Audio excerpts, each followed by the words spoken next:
비트코인이 다시 한번 사상 최고치를 경신하며 7만 5천 달러를 돌파, 8만 달러도 쉽게 돌파할 듯 채굴 시장이 뜨겁고 비트코인 ITF 자금 유출이 기록을 갱신, 시장은 안정적.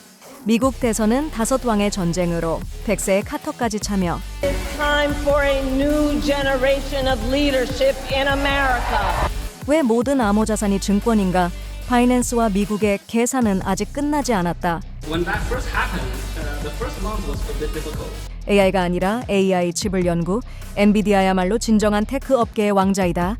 사기 대가, 딘기펑, 암호화폐 시장에서 실패. 현학적 투자는 결국 웃음거리로 전락. 암호화폐로 세상을 다시 측정하고 24시간부의 비밀번호를 파악하여 함께 천천히 부자가 되어봅시다. 11월 6일 수요일 비트코인 TV 한국어 채널 마이클입니다. 우선 먼저 무한한 가능성을 가진 MFT가 후원하는 24시간 코인 시장 데이터 헤드라인을 살펴보겠습니다. 비트코인은 오늘 11시 5분에 다시 최고가를 경신하여 72,422달러에 도달했습니다. 24시간 동안 8.8% 상승했습니다. 글라스노데 데이터에 따르면 지난 2주 동안 네트워크 활성 주소가 급증하여 일평균 30만 개 이상의 새로운 주소가 추가되었습니다. 이는 사용자들의 열정이 높아지고 있음을 나타냅니다.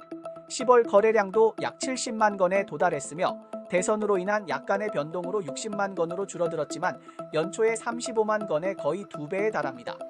마트릭스포트 데이터에 따르면 비트코인 시장 점유율은 올해 50%에서 60%로 상승했으며 여러 긍정적인 요인이 겹쳐 비트코인이 암호화폐 시장에서 강력한 지지를 받고 있음을 반영하고 있으며 시장 지위는 확고합니다. 비트코인 네트워크의 매력이 높아지면서 채굴 시장도 점점 혼잡해지고 있습니다. 비트코인 채굴 난이도는 전체 네트워크 해시레이트에 따라 동적으로 조정됩니다.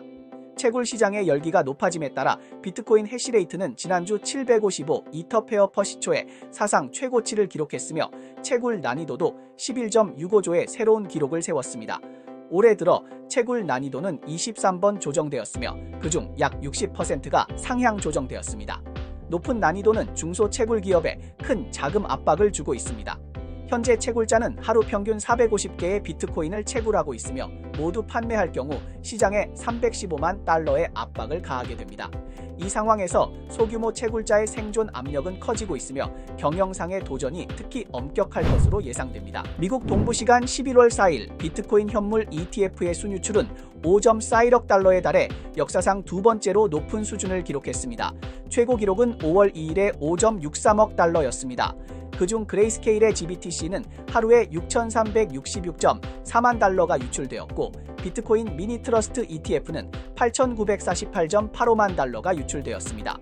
비트코인 현물 ETF의 총 자산 순가치는 681.9억 달러로 비트코인 총 시장 가치의 5.03%를 차지하고 있습니다.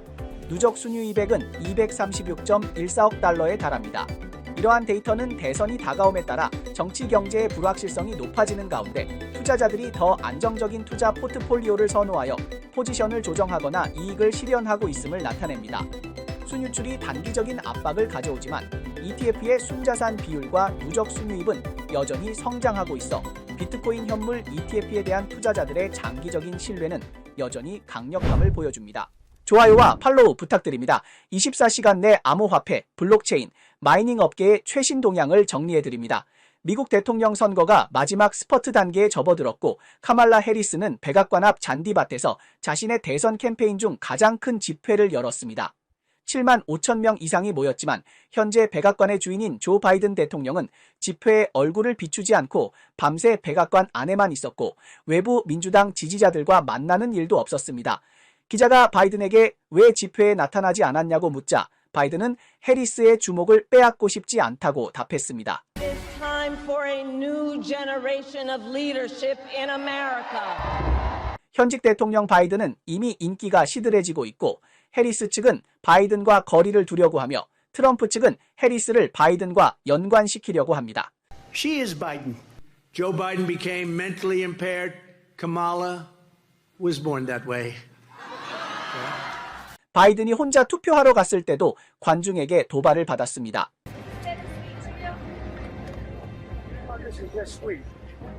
바이든은 투표소에 들어가 1인용 부스에서 1분 30초 이상 머무르며 투표를 마쳤습니다. 이 긴 투표 과정은 미국의 네티즌들로 하여금 많은 추측을 불러일으켰습니다. 그는 누구에게 투표한 걸까요? 정말 해리스에게 투표한 걸까요? 미국 대선은 5일 자정에 공식적으로 시작되었고 뉴햄프셔주 디크스빌에서 6명의 등록 유권자가 3대3으로 무승부를 기록하여 트럼프와 해리스는 동점으로 시작했습니다. 전국까지 해리스는 112표를 얻었지만 트럼프의 198표에는 미치지 못했습니다. 동시에 일론 머스크는 피넛 리스 사건을 활용해 트럼프를 지지하는 투표를 촉구했으며 이 리스를 테마로 한 소라나 MEME 코인인 피 뉴튼 급등하여 11월 2일 0.03달러에서 최고 0.03408달러까지 상승했고 시가총액은 11억 달러에 달했습니다. 선거 전 여론조사에서 양측의 지지율이 접전을 벌였고 최종 승자에 대한 의견은 엇갈리고 있습니다.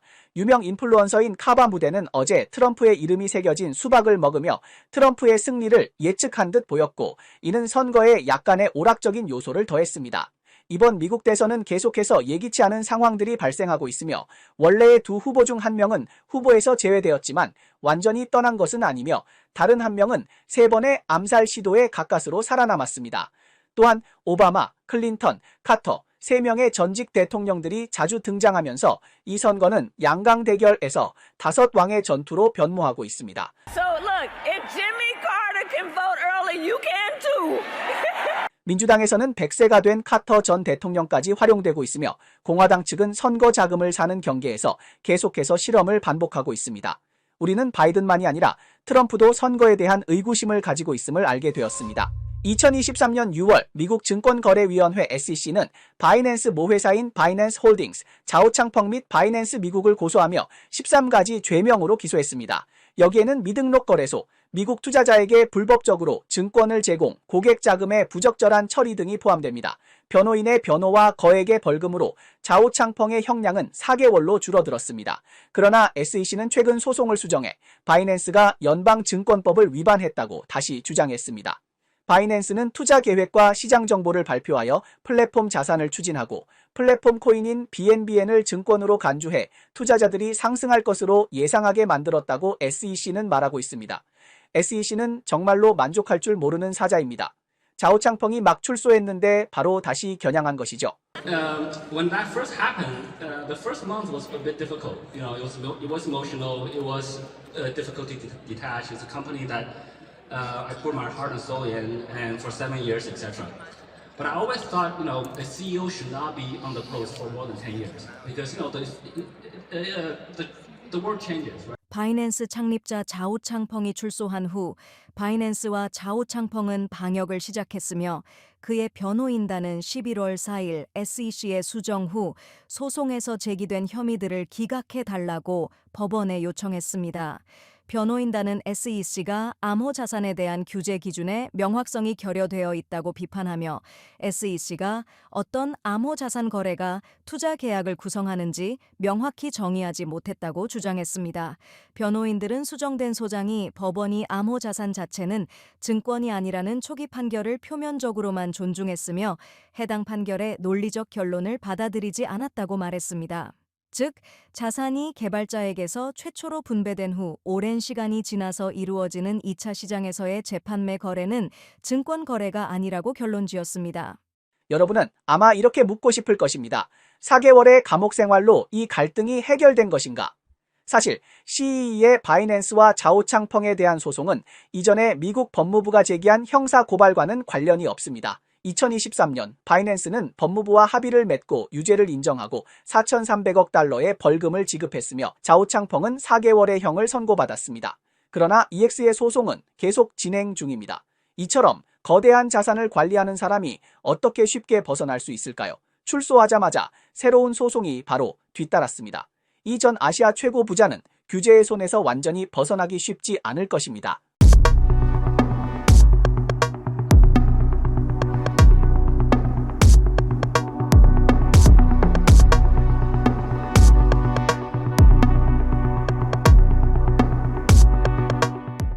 반도체 거인이 전 세계 시가총액 1위 자리를 차지 테크 업계의 새로운 지배자가 등장? 아시아 사기 조사 보고서 발표. 과연 아시아 사람 중 몇 퍼센트가 매달 사기 피해를 보고 있을지 여러분의 예상을 맞춰보세요. 테크 대기업 애플은 오랫동안 세계 기업 가치 순위에서 1위를 차지해 왔습니다.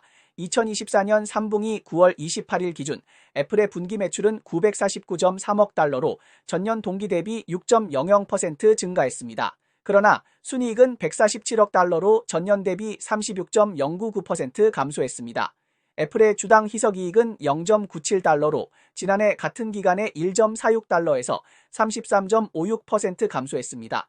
하지만 어제 반도체 제조업체인 엔비디아의 주가는 3% 가까이 상승하며 애플을 넘어서 세계에서 가장 가치 있는 기업이 되었습니다. 엔비디아가 1위에 오른 것은 처음이 아닙니다. 올해 6월 엔비디아는 잠시 애플과 마이크로소프트를 넘어섰지만 하루만 유지되었습니다. 이 치열한 시장 경쟁 속에서 왜 애플은 뒤처졌고 엔비디아는 어떻게 이 돌파를 이뤘을까요? 월스트리트 저널에 따르면 11월 5일 엔비디아의 주가는 3% 가까이 상승하며 시가 총액 3.43조 달러에 도달, 애플의 3.38조 달러를 넘었습니다. GPU의 대기업인 엔비디아는 인공지능 분야에서 강력한 기술 우위를 보여주고 있습니다. 데이터에 따르면 엔비디아의 주가는 지난 한 달 동안 9.5% 상승했으며 올해 들어 190% 급등했으며 현재 거래가는 139.91달러입니다. 2024년 초 UBS는 2027년까지 인공지능 수익이 4,200억 달러에 이를 것으로 예측하며 연평균 성장률이 72%에 이를 것으로 보았고 인공지능이 계속해서 기술주 성장의 촉진제가 될 것이라고 지적했습니다. There is a new market cap king in the U.S. NVIDIA overtaking Apple after those shares rose a little under 3% during today's trading. 현재로서는 엔비디아의 2023년 3분기 실적은 아직 발표되지 않았습니다. 하지만 엔비디아는 올해 2분기에 300억 달러의 매출을 달성하며 전년 대비 122% 증가했고 애널리스트의 예상인 287억 달러를 초과했습니다. 순이익은 166억 달러, 주당 이익은 0.68달러였습니다. 한편 애플은 스마트 기기 분야에서 항상 선두를 달렸지만 판매 부진과 4분기 실적 부진의 영향을 받아 주가는 10월 저점에서 회복되지 않았습니다. 마이크로소프트 역시 실적 전망 하향 조정으로 주가가 2년 만에 최악의 거래일을 겪으며 아직 회복되지 않았습니다. 이는 기술 산업의 구도 변화가 심각하게 일어나고 있으며 인공지능의 중요성이 점점 더 부각되고 있음을 보여줍니다. 인공지능이 엔비디아의 성공을 이끌어낸 원동력입니다. 오늘은 홍콩 주식시장의 전설적인 존재 딩기펑에 대해 이야기해 보겠습니다. 그 전신은 중국 투자 펀드 국제홀딩스 유한회사로 혈과 눈물이 얽힌 홍콩 주식 전장에서 활약하며 단 1년 반 만에 주가는 0.65 홍콩달러에서 283영 홍콩달러로 급등했습니다. 딩기펑은 음악 투자를 지지하며 도사가 산을 내려가다라는 전설처럼 자본 운용의 고수로 시장을 조작했습니다. 자신이 특별한 투자 비법을 가지고 있다고 주장하며 복잡한 알고리즘이나 금융 기술이 아니라 동방의 지혜와 태극 철학을 이용해 투자한다고 말했습니다. 딘기펑의 말에 따르면 이는 단순한 재정 관리가 아니라 재정 수행이라고 했습니다. 그러나 버블은 결국 터지게 마련입니다. 아무리 교묘한 계략도 법의 감시를 피해갈 수 없었고 딘기펑의 주가는 급락했습니다. 최근 이 사기 대가는 규제가 없는 듯 보이는 암호화폐 시장을 목표로 했으나 코인을 발행한 지 얼마 되지 않아 잡히고 말았습니다. 최근 딩기펑은 부동산, 농업, 하이테크, 의료 등 여러 분야의 투자를 확장하며 전 산업에 그물망을 펼치다는 자세를 보였습니다. 특히 주목할 점은 하이테크 분야에서 딩기펑의 투자가 더욱 공격적이라는 것입니다. 인공지능, 블록체인, 스마트 의료 등 첨단 기술 산업에 깊이 진출하여 미래의 기술 혁명에서 앞서 나가겠다고 했습니다. 그러나 펑파이의 오늘 아침 보도에 따르면 선전시 공안국 푸텐 분국은 어젯밤 딩기펑 및 그 관련 회사를 통제하고 실제 지배자인 수모모, 마모모 등 주요 관련자를 체포했습니다. 공고에 따르면 딩기펑은 허위 투자 상품을 발행해 자금을 사기쳤으며 DDO 디지털 옵션 등 공기 코인을 출시했다고 합니다. 현재 사건은 추가 조사가 진행 중이며 관련 자산은 경찰에 의해 동결되었습니다. 딩기펑은 사기죄와 불법 금융활동죄로 기소될 가능성이 있습니다.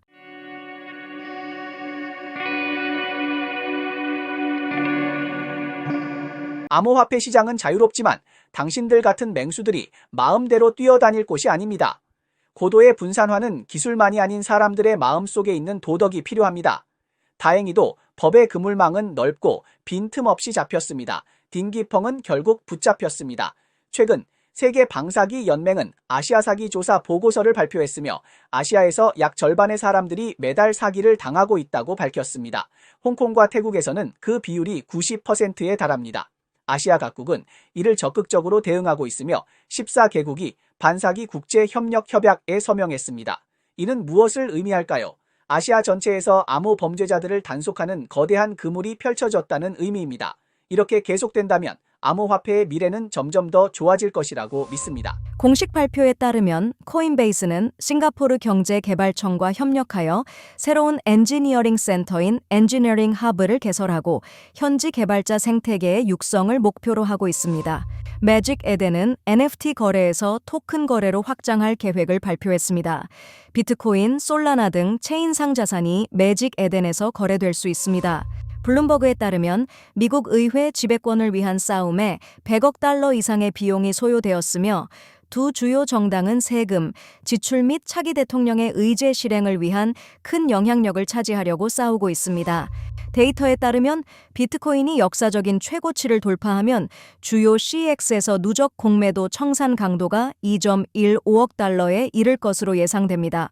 반대로 비트코인이 6만 8천 달러 이하로 하락하면 주요 CX에서 누적 매수 청산 강도가 4.84억 달러에 이를 것으로 예상됩니다. 마스크는 소셜미디어에 다크 메가 집결이라고 게시했습니다.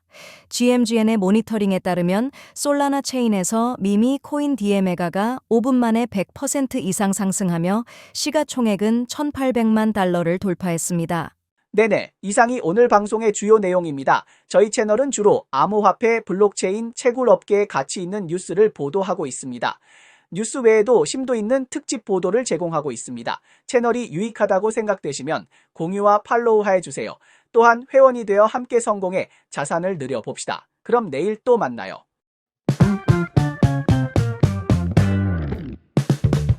祝 BTV 5周年生日快乐！5岁生日快乐！5周岁快乐！祝贺币链合在5周年！恭喜 BTV 频道和 Michael 哥5周年生日快乐 ！Respect， 加油 ！follow 了这个 Michael 哥和 BTV 频道一段时间了，感受就是日更很牛，有营养的日更很牛，周一到周五每天都能有营养的日更，是够牛的。能够坚持初心，能够把 BTV 做到现在这个量级。它不仅展示了全球视野，还注重于提供多元化的内容，覆盖了从科技、金融到文化的广泛领域。期待就是Michael 和他的团队能够在下一个5年有更多的精彩。4年过去了，很高兴看到 Michael 仍然在坚持。大家好啊，今天是2019年的10月28号，选择今天来更新我们第1期的这个币链何在呢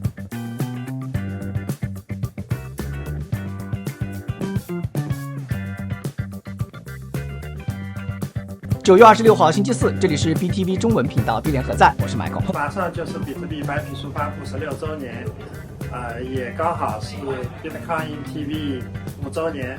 那在这里呢，祝愿 BTV 发展越来越好，愿频道在未来的发展中能够不断的创新。大家好，我是查理，你们的老朋友了，也是你们俗称的卷王从去年开始到现在，也是跟 Michael 一起，真的是用脚吧，环游世界，丈量了世界，了解了全球各地的区块链加密货币生态的一个情况，参加了很多的峰会。在我心目中 BTV 现在也是应该算是全球华语区里面的第一，相当于华语版的 Bankless 或者说是 Crypto Banta 这样级别的一个大的频道吧。期待 BTV 越做越好，越做越大，成为真正的全球最顶级的频道吧，让华语的声音能够让全世界看到。Hello， 大家好，我是 Miranda。BTV 的内容更新频率很高，每天都可以带来最新的加密市场动态以及独特的视角，不仅能够看到宏观的经济分析，还有对加密货币市场的影响，还能分享不少赚钱的商机给大家。在 BTV 5周年之际，我真诚的祝愿 BTV 频道能够继续蓬勃发展，成为亚洲乃至全球的加密流量中心。10月23日水曜日、ビットコイン TV Japan の松島です。 Hôm nay là thứ Tư ngày 23 tháng 10, đây là kênh Bitcoin TV Việt Nam và tôi là biên tập viên Việt Anh. 23 de octubre, miércoles, estamos en el canal español de Bitcoin TV. Soy David. 10월 23일 수요일 비트코인 TV 한국어 채널 마이클입니다. 期待 Michael 哥给我们带来更多更精彩的内容，成为全球加密爱好者的首选平台。BTV 的各位观众朋友们，大家好，我是 GitHub 创始人韩林，我也是 BTV 的一个观众。Michael 老师节目确实做得非常优秀，会更新整个行业的最新的新闻报道，还有深刻的分析。未来的话，我们也会 GitHub 也会大力的支持 Michael 老师和 BTV 的节目。币圈一日人间一年，所以其实5年是一个很长的一个时间了。我也发现，其实对用户来说，行业的教育、行业的新闻的更新是至关重要的。我们 GitHub 也在这方面投入了很大的精力，希望未来的时候也可以和Michael老师一起合作，给用户提供更多优质的内容、更多的教育，更多的新闻更新、更多的投资的机会。非常感谢各位啊！我希望 BTV 能够越办越好，祝福 BTV 能够在亚洲或者是其他新兴市场，包括西班牙语等等的，能够做大做强，让全世界知道 Crypto 不只是能够从英语区能够发生的东西，我们华语区出生的品牌也可以做到世界知名，也可以做到全世界都有人看。加油，赞！